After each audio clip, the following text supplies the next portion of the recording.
Welcome back, friends. Lost Scarf here. Time for a different Kirby, just because it's this time. It's the ComicCon podcast. This will be a real quick 10 here. Just going over what I did, but I'm not going to show off too much. I'm going to at least give Jinx the picture of the merch I bought. Because Sky spent $2,000. I spent $2,000 on Comic-Con stuff. The plan is, now I've bought everything, I shouldn't have to buy so much next time. We'll see. So I bought this Kirby for $50. Look at this guy. He's hefty. He's a heavy boy who's also injured? I don't know. So it's got a Kirby heart. And if I find out this is a knockoff, I'll be a little unhappy. But all Kirbys are worth loving, even if they're knockoffs. Okay. So, podcast. Not podcast. Vlog. Well, podcast. So, Kirby podcast really quick since I'm holding. God, this heavy boy. He's heavy. He is heavy.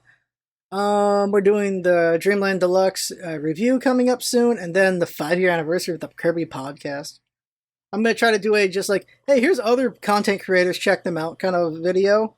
The 4th is when the anniversary is. It's probably going to come a little after just because I'm busy doing other things. Scarf is preparing for what is called the T5 test for water. And if I pass that test, I can do water anywhere on the planet because California is one of the more respected, I will say, places for water. Obviously, Michigan is on the lower side of things. Texas and California are the most because we do the most with water. So we're the ones with the highest regarded certificates. So in 2 weeks, I take that test. I got to do a lot of preparing. So I got to make sure I hit the grindstone on that and not waste too much time on anything else. That's the plan. Because, oh my God, I just said I spent $2,000. If I pass this test in like a couple years, 2,000 is 1% of my check. So 1% of my salary. So yeah. So better work on that studying. So next week's vlog is going to be all about water regulations for the federal water regulations. That's what it's going to be. We're going to talk about the surface water treatment rule and things like that. So that'll be an interesting episode. And somehow we need to find the old episodes where I explain how water treatment works so Jinx can link to those. Yeah, for sure. But we'll have pictures of everything I bought from Comic-Con. I bought the Unleashed Gundams, which are like super accurate Gundams where they put a bunch of work into them and everything. And like Adam Savage has a video of him working on it with a bunch of engineers and he's really impressed and it's really cool. So I bought one for me and I bought one for Jinx. Gonna take a lot of money to send that to Jinx. It's $300. So let's talk about scalping. So the guy's like, you a scalper? No, I just gonna buy one for me and my friend, and he trusted me on that. So I was allowed to buy 2 because like limit 1 because scalpers. Because people were selling these $300 Gundams for $500. And also these Gundams were at other places in Comic-Con, but we're selling them for $350. I bought the Gundam Witch kits, which were like they were master or high grade or something like that. And those were like $20, and they were being sold for $60 at other places in Comic-Con. Then I bought like the $60 Gundam Witch as well, and that was being sold for like $100 elsewhere. So yeah, markups are silly, especially when the source can be bought right there too. But I bought the Lego Kirbys, or Nanoblock Kirbys, the see-through ones, so those are pretty cool. I bought this Kirby. I bought a Fighter Kirby. Not as many plushies, just those plushies. And then I bought a bunch of little Kirby figures. Dream Friends Series 2 and Dream Friends Series 3. And then I got all of the Terrarium Kirbys and I got all of the Swing Kirbys. They didn't have the full box for the 30th anniversary Kirby, the one with the block, so I didn't get that. And there was also like this food set. But I didn't want to get it because like it just didn't look very good, so I didn't really get that either. But there were a lot of Kirby things I could have also gotten. I also got the Kirby Cookbook. I got the Kirby Cookbook. It's in Japanese is the issue. But I got the Kirby Cookbook. I got, like I said, the Gundams. Those are the main purchases. And then there's the Sonic Cafe. I gotta remember to send Jinx these pictures. There's a Sonic Cafe, which was cool. So they had the Sonic Chili Dog. They had a Knuckles sandwich. They had a Flying Fox mango slushie, so I got those. Then you could get the 3 guys, so you get blueberries, cherry, and mango as a slushie, so I got that too. That was good. It was, like, better than 7-Eleven slushie. That's the best way to put it. Then they had I bought the entire thing. So there was Eggman stuff. So there was like egg salad hot dog, which was not very good. There's egg salad sandwich, which is also not very good. There was, of course, gold ring onion rings, those were good. There were fries. The fries were like chow fries. The fries were terrible, low quality, not great. Very disappointed. The chili dog was very yummy. The knuckle sandwich was yummy. The slushies were yummy. Then they had the mocha, like the mocha shadow, with the what shadows was called, and that one was just chocolate McDonald's milkshake. That's all it was. Then they had the Sweet Amy, which is strawberry, which was again just strawberry McDonald's milkshake. It was a bit disappointing because they cost way more than McDonald's milkshakes.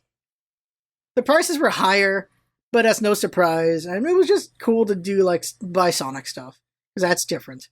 And I got like a Sonic shirt. There was a Sonic bundle, which was like $70 for a chili dog, onion rings and fries, and a shirt, and the Three Heroes drink, which was the three guys. Like, so basically, it was like a $26 shirt. It was like, geez, which was not worth. But at the end of the day, you know, it's kind of FOMO with that. It really is kind of FOMO with that. So things happen at Comic-Con. So Hollywood wasn't there, and I had no problem with that. Now, what that did though was there was like nobody at Hall H. Because Hall H is usually where Hollywood goes. There was no one at Hall H. There was less things at Hall 20. And just things got canceled. The Venture Brothers movie premiere was at Comic-Con, and they canceled it because of the strike. That sucked. I was not happy about that. But what I got to see instead was there was the Sandland. So Thursday night would have been Venture. Didn't happen. But Friday night, there were two different movie premieres. There was Sandland, and then there was the Justice League movie. I went for Sandland. There was also Invincible 3 Season 2, but you can just see that on Amazon. I don't need to see it premiere. But Sandland. Sandland is from Akira Toriyama. He made it a long time ago. It's one of his favorite stories, and they made a movie out of it. They even made a game out of it. I played the game at Comic-Con because they had a life-size tank there from the anime movie, and it was pretty cool to be inside that tank. That was cool. And the game's interesting. I hope the game gets made better because I hope that's the beta that they showed us because the game was not as good as it could be. There's potential to it. It felt very like Dragon Quest-y, like Action Dragon Quest. That's what it felt like. But Sandland was a good movie, a very entertaining young shonen movie that I'm going to make Jinx watch at some point because it was pretty good. I liked it a lot. And then I also saw Ponyo Saturday night, I think it was. Yeah, Saturday night was Ponyo. So it was cool to see Ponyo in theater, in like a theater setting. It was the 15-year anniversary of Ponyo, so that was cool to see. And that's it for panels, like as far as I went. I could have gone to the Spider-Man 2 panel, but it's like, I'm just going to play the game. I don't need to see this panel. I want to see movies and stuff. Oh, before Ponyo was the White Dragon panel. So this is sad. So the White Ranger from Power Rangers died, like this year or last year. After he finally made a movie where he's basically just being like a heroic, like his own version of the White Ranger, where it's called the White Dragon. And he died after finally making that movie. And this is the movie he wanted to make his whole life. And he finally made it, and he died before it came out. So that's very unfortunate. It's going to come out in theaters next year. So that's unfortunate. And so there was a lot of fans of him there while I'm just sitting there waiting for Ponyo. I was like, oh, hey, White Ranger, that's interesting. And it was very sad because everyone's just talking about how great he was. He was a very nice guy. He would sit and talk with fans like at length. And so he helped these people just get through tough times and things like that, and just made them feel like great as fans and things like that. And his daughter was there. So everyone's just telling the daughter how great her dad was and how they got her back and things like that. And it's like, that's very sweet. It's very sad and very sweet for sure. As far as Comic-Con downstairs, it was extra packed because there was less Hall H to do. It was just extra packed. So it was just a ton more people down there. Not easy to navigate. Got through it though. I went aisle by aisle. I saw everything that was at Comic-Con. I bought everything I wanted to buy there.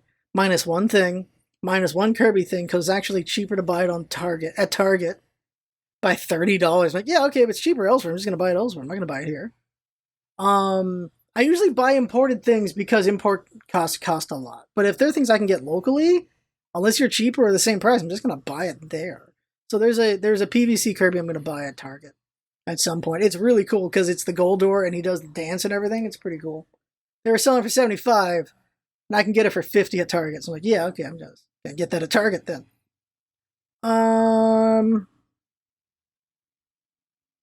There were just a lot of cool things to see there. Like, this could have been the year for gaming or anime or something. They could have came in a big way, took over Hall H, but they didn't. Sandland was still cool to see, though. I was happy to see that movie. I mentioned that. I got a shirt and a hat and a lanyard and a bunch of stuff. Oh, Hulu had a big old thing. Oh, I got to see Futurama's first episode coming back. It was pretty good. Pretty good. I'm happy with that. But they had this whole thing in the back where you go through Hulu and there was like Bob's Burgers. They were serving burgers at Bob's Burgers. And the burgers were good. They weren't crap. They were actually good quality burgers, which was surprising. They had like the Simpsons couch, so you could sit there and take a picture there. They're like solar opposites. There were a lot of things you take pictures at. Archer was there, things like that. And then you had the entire Futurama building, so that was pretty cool to be in there. And you got like a Futurama bag and pins and things like that. And I got all that stuff. Spent 2-3 hours in line for that. Twice. Because I was getting one for me and one for my sister. And then I went to the Dragon Ball line. I got Dragon Ball bags, which are pretty cool. I got this Dragon Ball lanyard, which has 7 pins, one for each Dragon Ball. And I got this I got Shenron ribbon. It's so cool looking. And yeah, Comic-Con was fun. I walked 52 miles over 5 days at Comic-Con. It was crazy. I bought a lot of stuff. It was really fun. I took breaks because I needed to for my back. So I took a break every hour or so just to sit down somewhere for my back, which definitely slowed down my momentum, but still it had to be done. That's all Comic-Con. There was a Jujutsu Kaisen experience in there where it was IMAX and everything, and they did Gojo's Infinity thing, and it was interesting to see it, but it was also just like, well, that was interesting. Control could have done something cooler than this, but it was interesting at least. NASA was there. It was very interesting.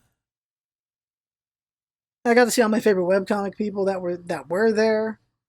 Back in the day, Comic-Con was like viable, where people would fly in from other states and sell, but now it's not as viable. Because webcomics were bigger back in the day. Now they're not as big now. I got some new shirts from Topatico. I played a bunch of Street Fighter 6. Street Fighter 6 is pretty fun, but they changed up a bunch of the combos. Like, I was like, I can't do any of the old classic Ryu combos. They're different now. They slowed down the gameplay, I guess, to make it more like, I guess, realistic or something. And I was doing pretty good. I almost beat some of the pro players there. That was fun because everyone's trying new things. I was trying Rashid, and I forgot her name right now. And I was just like, whoa, this lady's doing judo. She's also doing ballet. What? She's a ballet judo lady? This is pretty cool. Manon, that's her name. No, I think it's Manon. I think Manon might be the other chick. But she was really cool. I'm liking the new characters in Street Fighter 6. At some point, I'm just going to cave and buy it. I'm going to wait till Christmas just for sale. Just because I know there's like a season pass, so that'll just make it all cheaper. But I might just cave and buy it sooner. It was fun playing Street Fighter 6. And that is everything. I could go at length even longer, but I think it's enough. Just Comic-Con's fun. If you can go there, it's worth going. It's a very fun time. Even if just seeing the spectacle and everything, you don't have to be a fan of everything. Although I enjoy a lot of things, so it was very fun for me. So that is it. I had fun. Hope you have fun listening to this. And next time we're going to talk water regulation, and it's going to be interesting. I'll tell you that. Water regulation is very interesting. On a just knowledge level, obviously it's not interesting in like other sense, but I think it's interesting to know how aggressive water regulations are, because that protects you. And that's what makes it interesting. So that's it. That's the vlog. I had fun. Hope you fun watching. And next week will, of course, be... I don't own a water Kirby. I have an ice Kirby. Next week will, of course, be 64 Kirby. But that's it. Bye, bye, bye, bye, bye. Bye, bye. Bye, bye, bye. Bye, bye, bye, bye, bye, bye. By the way, I have not... Oh, yeah, the back. Look at that. Kirby on the back. And on the feet, he's got things going on. I put this Kirby on under a UV light because I'm like, this is too big to wash. I put him under a UV light for extended period of time. See you later. Thanks for coming by. See you next time. Bye, bye, bye, bye, bye, bye. Bye, bye, bye. Bye, bye, bye, bye. Bye, bye, bye, bye. Bye.